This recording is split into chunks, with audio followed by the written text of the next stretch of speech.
Hello everyone, and welcome to my Bold and Beautiful Today channel.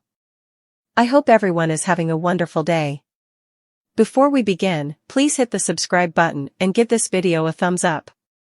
Brooke goes off the rails when RJ is ditched. The Bold and the Beautiful spoilers reveal that Brooke Logan has been veritably probative of RJ Forrester and Luna Nozawa's relationship. All of the Forresters have accepted Luna and ate her with open arms. Unfortunately, Zend Forrester has taken this a bit too far, considering he continues to proposition Luna and push her to break up with RJ. Will Zend get what he wants? Will Brooke go off the rails if Luna dares to leave RJ for Zend?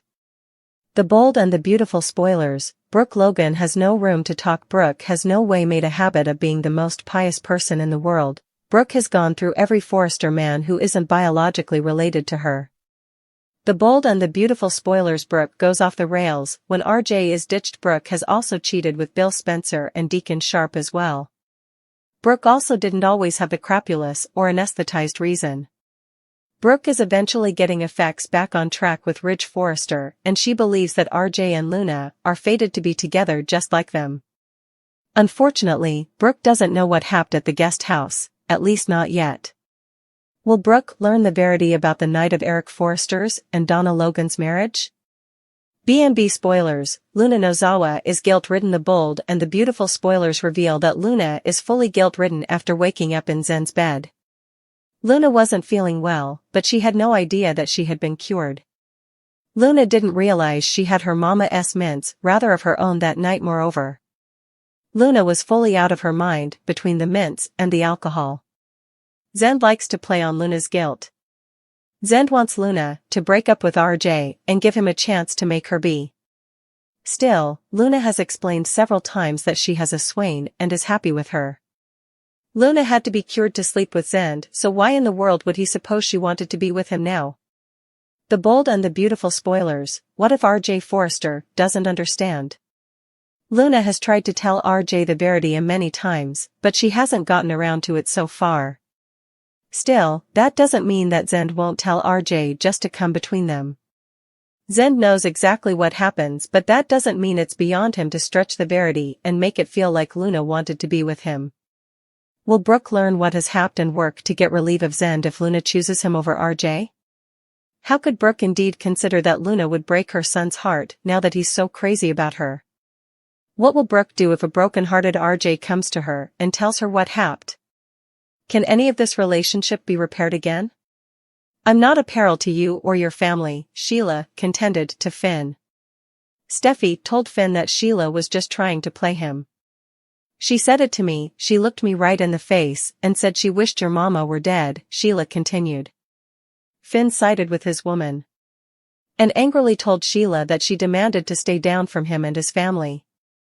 Sheila come emotional, swimming nearly between sadness and wrathfulness. So, I live then with Cleric, and I am minding my own business, and it's okay for Steffi to come over and punch me in the face whenever she wants? Sheila asked. Finn steered Steffi out of Deacon's apartment. As soon as they were gone, Sheila angrily trashed the many effects left standing on the dining table. Deacon closed the door and closed his eyes as he leaned against it, looking at the bag of chuck that Sheila had smashed on the table. Deacon mused that he and Sheila presumably were not going to have sandwiches for regale. I've every right to be worried, Sheila snarled. Sheila claimed that she had tried to live a simple, good life and keep a low profile. Sheila asked who Steffi aloud. She was. Cleric agreed that Sheila had cause to be worried. Still, he advised Sheila that she demanded to exercise restraint so that she did not prove Steffi right. I'm using all of my strength and tone restraint to not remind that wine of who she's dealing with, Sheila snapped. Cleric told Sheila that he understood what it was like to have to prove yourself good every single day. He ended with the advice for Sheila to not give the haters a reason to sweat her.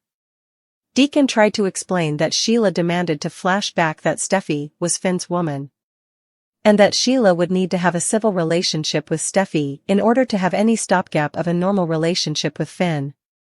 Sheila combated that Steffi was the one thing precluding her from having a relationship with Finn. And that is a position that nothing should ever want to be in, Sheila said icily. As Sheila continued to stew, Cleric was called down to the eatery to help resolve a problem. Before leaving, he asked Sheila to promise that she wouldn't do anything that they'd lament while he was down. Sheila kindly, sarcastically raised her right hand and, in an exaggeratedly breathy voice, promised that she wouldn't go anywhere near Steffi, Finn, the kiddies, or their house. Deacon gave Sheila a kiss and told her that he would be back as soon as he could. Seconds after Deacon left, Sheila flipped over the dining table and vocalized her wrathfulness in a series of grunts. When Steffi and Finn returned home, Finn asked Steffi if she had really said that she would wished Sheila was dead. Steffi made it clear that she'd not apologize for saying or feeling the way she did. The only way Steffi would feel safe and free of Sheila, she explained, was if Sheila were dead and buried.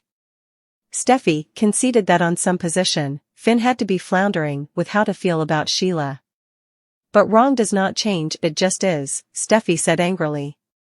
Steffi concluded that as long as Sheila was alive, no bone was safe. Steffi reminded Finn that Sheila had shot them. Steffi said that she believed Sheila would do it again, but Steffi adamantly claimed that she'd not allow that to be. Finn had to head to the sanitarium, but he'd not leave until Steffi assured him that she'd be okay with being home alone. At Forrester Creations, Hope told Thomas that she still couldn't get enough of him. As effects hot up, Hope's phone chimed. Thomas noticed a pronounced change in Hope after she checked her phone. Hope said vocally that the tone was an alarm that she would set to remind her to help Deacon close up the eatery. It used to be our cling time thing that we do, but those days are long gone, Hope moaned. Hope lamented that as long as her pater was involved with a sickie, he'd to keep his distance. Hope recalled some of the better times with Cleric. She smiled and said that she wished Thomas could have seen what a authentically funny Joe Cleric was. Thomas told Hope that Deacon loved her, and Thomas gently asked if she had considered what Deacon might be dealing with when it came to Sheila. Hope admitted that she wanted Cleric to choose her for once. However, I choose you, and I always will, Thomas replied tenderly, if it's any consolation. Gashes welled in Hope's eyes as she told Thomas that they all demanded to remain watchful, because Sheila was still a cold, calculating killer and posed a peril to everyone.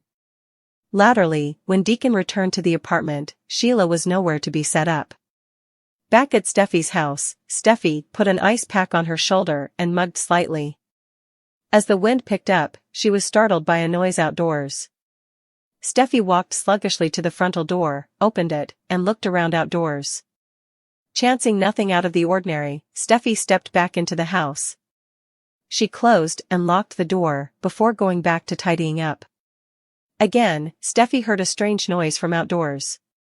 This time she walked to the reverse of the house and locked the sliding glass door. Outdoors in the backwoods, Sheila, dressed each in black, watched as Steffi paced back and forth. Steffi Forrester. Tonight you die, Sheila said sinisterly.